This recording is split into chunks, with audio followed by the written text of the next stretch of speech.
N Sreekumar. Mannam Jayanti ഉദ്ഘാടനം ചെയ്യാൻ രാഷ്ട്രീയ നേതാക്കൾ പോവാറുണ്ട്, അതിൽ അസ്വാഭാവികമായ ഒന്നുമില്ല. പക്ഷേ ഈ തവണത്തെ രമേശ് ചെന്നിത്തലയുടെ പെരുന്നയിലേക്കുള്ള പോക്കിനെ വലിയ രാഷ്ട്രീയ പ്രാധാന്യത്തിലാണ് എല്ലാവരും കാണുന്നത്. പെരുന്ന വഴി തിരുവനന്തപുരം സെക്രട്ടേറിയറ്റിലേക്ക് ഒരു വഴിയുണ്ടോ എന്ന് നോക്കുകയാണോ രമേശ് ചെന്നിത്തല?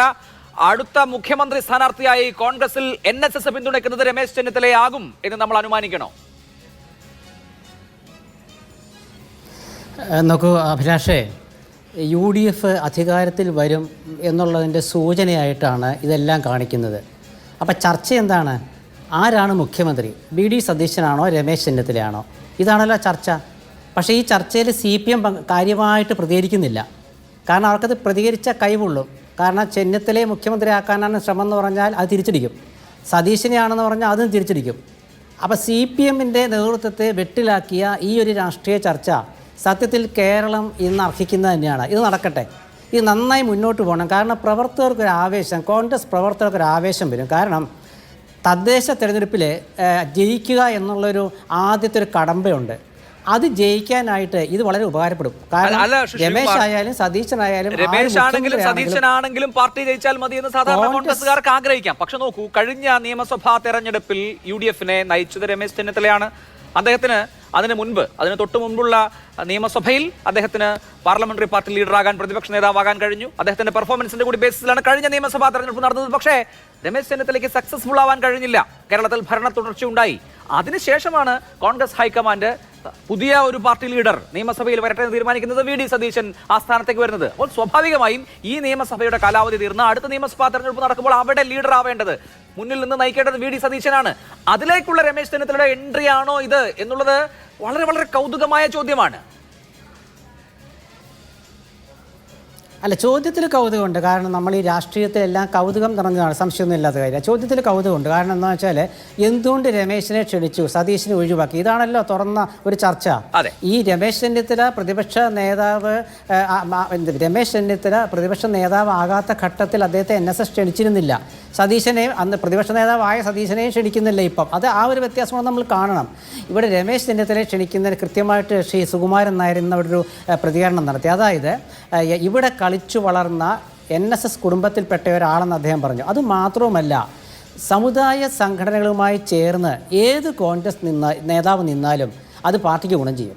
അത് സതീശനാണെങ്കിലും രമേശ് ആണെങ്കിലും ആരായാലും ഗുണം ചെയ്യും. കാരണം എന്താണെന്ന് വെച്ചാൽ CPM ആണ് ഈ സമുദായ സംഘടനകളുടെ മേന്മ നിശ്ചയിക്കുന്നത് എന്നൊരു ചൊല്ല് നമ്മുടെ നാട്ടിലുണ്ട്. ആ സമുദായം വർഗീയം, ഈ സമുദായം ജനകീയം എന്ന് അവർ പറയാറുണ്ട്. ഇനിയിപ്പോൾ അതൊന്നും വേണ്ട. കോൺഗ്രസ് പഴയ കാലത്ത് CPM എന്താ പറഞ്ഞിരുന്നത്? സമുദായ സംഘടനകളുടെ ഫെഡറേഷനാണ് കോൺഗ്രസ്. ഇനിയിപ്പോൾ അങ്ങനെ തന്നെ കോൺഗ്രസ് തീരുമാനിച്ചു എന്നാണ് ഞാൻ തോന്നുന്നത്, ആ ഒരു ഫെഡറേഷൻ. കാരണം എന്താണ്? കേരളത്തിലെ സമുദായ സംഘടനകളുടെ തലപ്പത്തുള്ളവർക്ക് UDF ആണ് കൂടുതൽ പ്രാപ്യമായിട്ടുള്ളത് എന്നൊരു ചിന്ത വരുന്നു. ഇടതുപക്ഷത്ത് അപ്രാപ്യം എന്നൊരു തോന്നൽ മനസ്സിലുണ്ട്.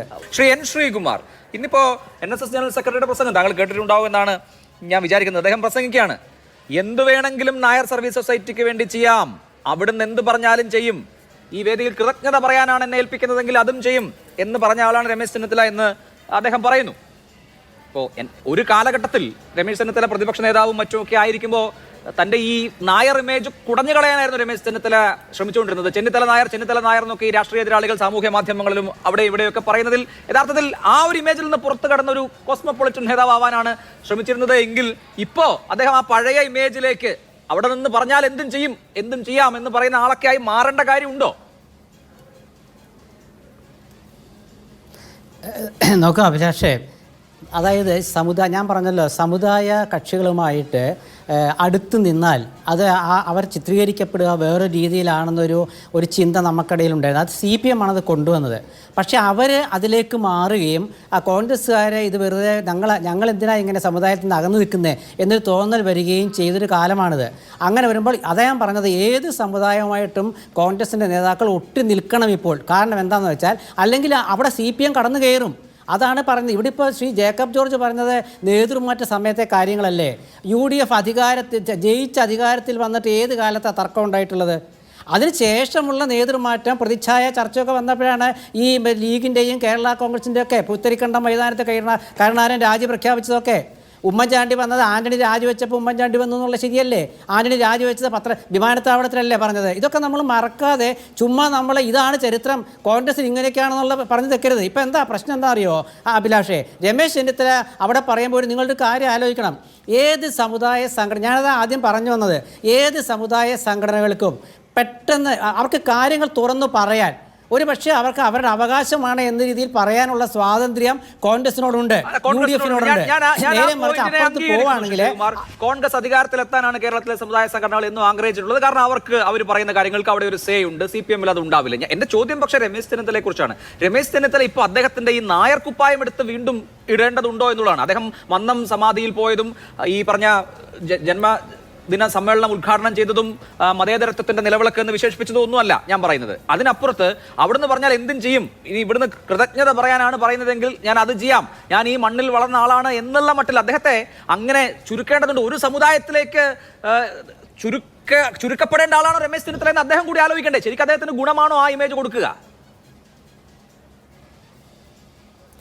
ഒരു സമുദായ സംഘടനയുടെ യോഗത്തിൽ ഒരു സമുദായ അംഗം ചെല്ലുമ്പോൾ തീർച്ചയായും ആ സമുദായത്തെ ബഹുമാനിച്ചേ സംസാരിക്കാവൂ.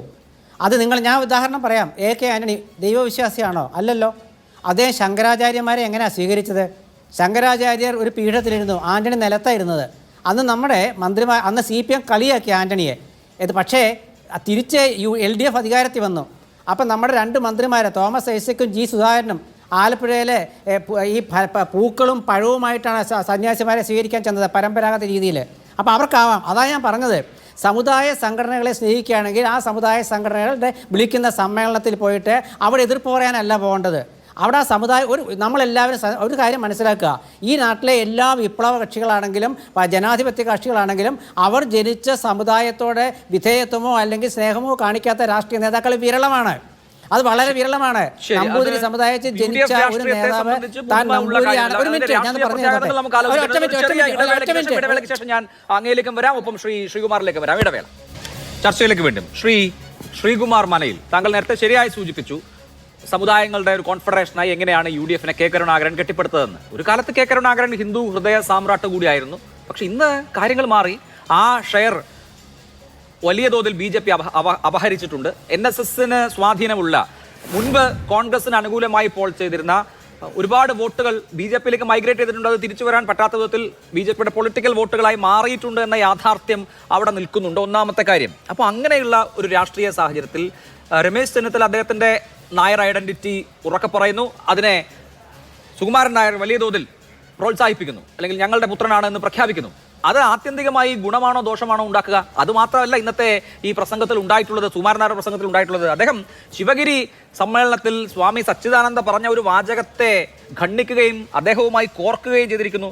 കാലാകാലങ്ങളായി നിലനിൽക്കുന്ന ആചാരങ്ങൾ മാറ്റണം എന്നൊക്കെ പറയാൻ ഇയാൾ ആരാണ് എന്ന് ചോദിക്കുന്ന ഒരു ഘട്ടം പോലും ഉണ്ടായി. അപ്പോൾ ഹിന്ദു മതത്തിലെ മറ്റൊരു പ്രമുഖ സമുദായവുമായി നേർക്കുനേറുള്ള ഒരു ഫൈറ്റിലേക്ക് ഒരു ആചാര വിഷയം പറഞ്ഞ് കടന്നു ചെല്ലാൻ കൂടി ഇവിടെ സുകുമാരൻ നായർ തയ്യാറായിട്ടുണ്ട്. അപ്പോൾ ഒന്ന് CPM-ന്റെ ഒരു സോളിഡ് വോട്ട് ബേസ് ആണ് ഈഴവ വിഭാഗം. അവിടെ നിന്ന് വലിയ തോതിലുള്ള കൊഴിഞ്ഞുപോക്ക് ഉണ്ടായി എന്നുള്ളതാണ് ആ പാർട്ടി ഇപ്പോൾ നേരിടുന്ന ഏറ്റവും വലിയ ഒരു പ്രതിസന്ധി എന്നുള്ളത്. അപ്പോൾ അതിനെ കൺസോളിഡേറ്റ് ചെയ്യാൻ കഴിയുന്ന വിധത്തിൽ, പോയതൊക്കെ തിരിച്ചു വരാൻ കഴിയുന്ന വിധത്തിൽ ഒരു പൊളിറ്റിക്കൽ അന്തരീക്ഷം കേരളത്തിൽ ഉണ്ടാക്കി കൊടുക്കുകയല്ലേ ചെയ്യുന്നത്. ഈ വിഷയവും അതിനകത്തൊരു ഒരു കോൺട്രിബ്യൂട്ടിംഗ് ഫാക്ടറായി മാറുമെന്ന് എനിക്ക് തോന്നുന്നു.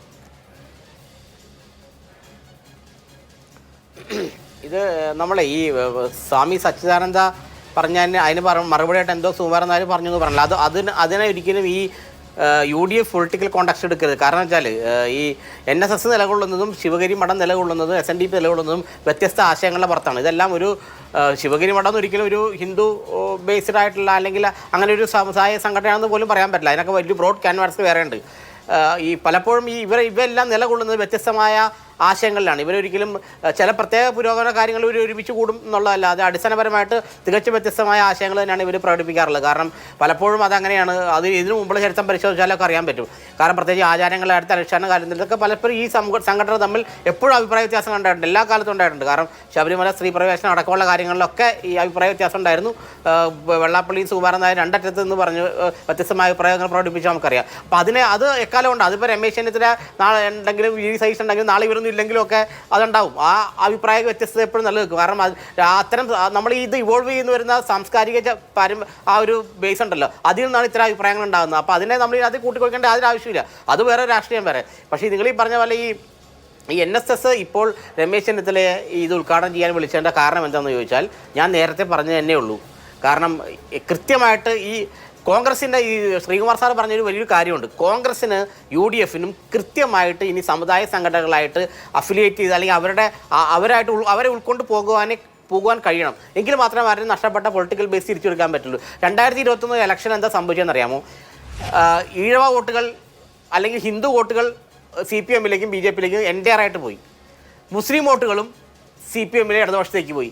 ക്രൈസ്തവ വോട്ടുകളും ഇപ്പോൾ ജോസ് കെ മാണി മറ്റേ ഇടതുപക്ഷത്തേക്ക് പോയി. ക്രൈസ്തവ വോട്ടുകളും ഒഴിവ് വെച്ചാൽ 4 പ്രബല സമുദായങ്ങളുടെ വോട്ടുകൾ കുത്തനെ ഒളിച്ച് CPMലേക്ക് അല്ലെങ്കിൽ ഇടതുപക്ഷത്തേക്ക് പോയതുകൊണ്ടാണ് ഈ വലിയ വിജയം പിണറായിക്ക് രണ്ടാമത്തെ ഭരണം കിട്ടിയത്. അപ്പോൾ ഈ സമുദായ സംഘടനകളെല്ലാം തിരിച്ച് UDFൻ്റെ ഫോൾഡിലേക്ക് കൊണ്ടുവരാമെന്നുള്ളത് കാലഘട്ടത്തിൻ്റെ ആവശ്യമാണത്. അത് കുറച്ചുകൂടെ എനിക്ക് തോന്നുന്നത് കുറച്ചുകൂടെ ചെയ്യാൻ പറ്റുന്ന ആള് രമേശ് ചെന്നിത്തല ഒരു പക്ഷേ അത് നമ്മൾ ഈ പഴയ അളവുകോല് കൊണ്ട് അളക്കുമ്പോഴല്ലേ ശ്രീകുമാർ മനയിൽ ഇപ്പോൾ നോക്കൂ, കഴിഞ്ഞ നിയമസഭാ തെരഞ്ഞെടുപ്പിനെ അതിന് മുൻപത്തെ നിയമസഭാ തെരഞ്ഞെടുപ്പിനെ സാഹചര്യം നോക്കൂ. കഴിഞ്ഞ നിയമസഭാ തെരഞ്ഞെടുപ്പിൽ രാവിലെ വോട്ട് ചെയ്ത് മാധ്യമങ്ങൾക്ക് മുമ്പിൽ നിലപാട് ഓപ്പണായി പ്രഖ്യാപിച്ചിട്ടുണ്ട് സുകുമാരൻ നായർ. അത് UDFനുള്ള തുറന്ന പിന്തുണയായിരുന്നു. കഴിഞ്ഞ നിയമസഭാ തെരഞ്ഞെടുപ്പിൽ UDFന് NSS തുറന്ന പിന്തുണ പ്രഖ്യാപിച്ചിട്ടുണ്ട്. എന്നിട്ട് UDF ജയിച്ചില്ലല്ലോ. പിണറായി വിജയൻ കൂടുതൽ സീറ്റുകളോടുകൂടി അധികാരത്തിലെത്തുകയാണ് ചെയ്തത്. SNDP യോഗത്തിന്റെ ആഭിമുഖ്യത്തിൽ BDJS എന്ന പാർട്ടി ഉണ്ടാവുകയും ആ പാർട്ടി NDAയിലെ ഘടകകക്ഷിയാവുകയും ആ സമുദായ സംഘടനയുടെ പ്രമുഖരായ പ്രാദേശിക നേതാക്കളും പ്രധാന നേതാക്കളും സ്ഥാനാർത്ഥിമാരാവുകയും ചെയ്ത തെരഞ്ഞെടുപ്പാണ് 2016-ലും 2021-ലും നടന്നത്. എന്നിട്ടും അത് വലിയ തോതിലുള്ള ഒരു ഇമ്പാക്ട് ഉണ്ടാക്കിയിട്ടില്ല എന്നുള്ളത് നമ്മൾ കണ്ടതാണ്. അപ്പോൾ ഈ സാമുദായിക സംഘടനകളുടെ പഴയ ഇക്വേഷൻ അല്ല ഇപ്പോൾ ബാധകമാവുന്നത് എന്നുള്ളത് എനിക്ക് തോന്നുന്നു രാഷ്ട്രീയ നേതാക്കൾ അത്ര അപ് ടു ഡേറ്റ് ആവാത്തത് കൊണ്ട് മനസ്സിലാവാത്തതാണോ? അല്ല ഞാൻ കൃത്യമായിട്ട് പറഞ്ഞുതരാം. എന്താ കാരണം വെച്ചാൽ 2021 ഇലക്ഷനിൽ മുസ്ലിം കമ്മ്യൂണിറ്റി ബ്ലോക്ക് വളരെ കൃത്യമായിട്ട് അവർ പിണറായി വിജയന് പിന്തുണ പ്രഖ്യാപിച്ചു. കാരണം സമസ്ത എന്ന് പറഞ്ഞ സംഘടന പറഞ്ഞു എന്നാണ് ശരിക്കും പറഞ്ഞാൽ നമുക്ക് ഞാനത് റിപ്പോർട്ട് ചെയ്തതാണ്. കാരണം സമസ്ത പറഞ്ഞു പിണറായി നിങ്ങളെ UDFനേക്കാൾ നല്ലത് പിണറായി വിജയനാണ് ഞങ്ങൾക്ക് തോന്നിയത്. മുസ്ലിം ലീഗിനോട് പോലും പറയുന്ന അവസ്ഥയുണ്ട്. കാരണം അങ്ങനെ എൻ്റെ ഒരു ന്യൂനപക്ഷ കേന്ദ്രീകരണം CPMന് അനുകൂലമായിട്ട് 2021 ഇലക്ഷൻ ഉണ്ടായിരുന്നു. പക്ഷേ ഇപ്പോഴത്തെ അവസ്ഥ നിങ്ങൾ നോക്കൂ, ക്രൈസ്തവ മതമേലക്ഷിതന്മാർ പൂർണ്ണമായിട്ട് CPMനെതിരാണ്. മുസ്ലിം സമൂഹത്തിലെ എല്ലാ സംഘടനകളും എനിക്ക് തോന്നുന്നു ഇപ്പം ഒരു സംഘടന പോലും മുസ്ലിം സംഘടന ആരും പിണറായി വിജയനെ CPMനെ അനുകൂലിക്കുന്നില്ല. അതിൻ്റെ ഫലമാണ് നിങ്ങൾ പാലക്കാട് കണ്ടത്. വടകര എന്താണ് സംഭവിച്ചത്? എങ്ങനെ ന്യൂനപക്ഷ വോട്ടുകൾ എന്തുകൊണ്ടാണ് മുസ്ലിം വോട്ടുകൾ കൃത്യമായിട്ട് പറഞ്ഞാൽ മുസ്ലിം വോട്ടുകൾ CPMനെതിരെ പോളറൈസ് ചെയ്യുന്നത് എന്തുകൊണ്ടാണ് അവർ ഹിന്ദുത്വ രാഷ്ട്രീയം വീണ്ടും കളിക്കുന്നത്? എന്തുകൊണ്ടാണ് അവർ ജമാഅത്ത് ഇസ്ലാമിയും മറ്റു വർഗീയ സംഘടനകൾ എന്ന് പറഞ്ഞ് നിരന്തരം ആക്രമിക്കുന്നത്? അവർക്ക് മനസ്സിലായി ന്യൂനപക്ഷ വോട്ടുകൾ ഞങ്ങൾക്ക് നഷ്ടപ്പെട്ടു എന്നുള്ളത്. അത് ആ കൃത്യമായി ബോധ്യം CPMനുണ്ട്. അതുകൊണ്ട് ഹൈന്ദവ വോട്ടുകളെ പിടിച്ചു നിർത്തുക എന്നുള്ള ഒരു തന്ത്രം CPM പ്രയോഗിക്കുന്നു. അപ്പോൾ മൈനോറിറ്റി വോട്ടുകൾ നഷ്ടപ്പെട്ടു എന്നുള്ളത് CPMന് ബോധ്യമായി. പിന്നെ ഉള്ളതായിട്ടാണ് ഹിന്ദു അല്ലെങ്കിൽ ഭൂരിപക്ഷ വോട്ടുകളാണ്. കാരണം നമ്മൾ ഈ അടിസ്ഥാനപരമായിട്ട് ജാതി മതം എന്നുള്ള കളികൾ തന്നെയാണ് വോട്ട് പലപ്പോഴും ചെയ്യപ്പെടുന്നത്. അക്കാര്യത്തിൽ നമ്മൾ പറഞ്ഞിട്ട് കാര്യമില്ല. അപ്പോൾ ഇനിയിപ്പോൾ ഈഴവ സമുദായത്തിൻ്റെ വോട്ടുകൾ വലിയ തോതിൽ കൊല്ലം, തിരുവനന്തപുരം, ആലപ്പുഴ ജില്ലകളിൽ BJPയിലേക്ക് പോകുന്നു. അപ്പോൾ അത് CPMനെ തിരിച്ചു കൊണ്ടുവരണം. അപ്പോൾ ഈ CPM എന്താണ് ചെയ്യുന്നതെന്ന് വെച്ചാൽ ഈ സമുദായ സംഘടന ഈ ന്യൂനപക്ഷ വിഭാഗങ്ങളിൽ നിന്നും ഞങ്ങൾക്ക് ഇനി രാഷ്ട്രീയ നേട്ടങ്ങൾ ഉണ്ടാവില്ലെന്ന് മനസ്സിലായപ്പോൾ തികച്ചും അവർ തികഞ്ഞ ഹിന്ദുത്വത്തിലേക്ക് വരുവാണ്. അപ്പോൾ അതിനെ തകർക്കേണ്ടത് UDFൻ്റെ ആവശ്യമാണ്.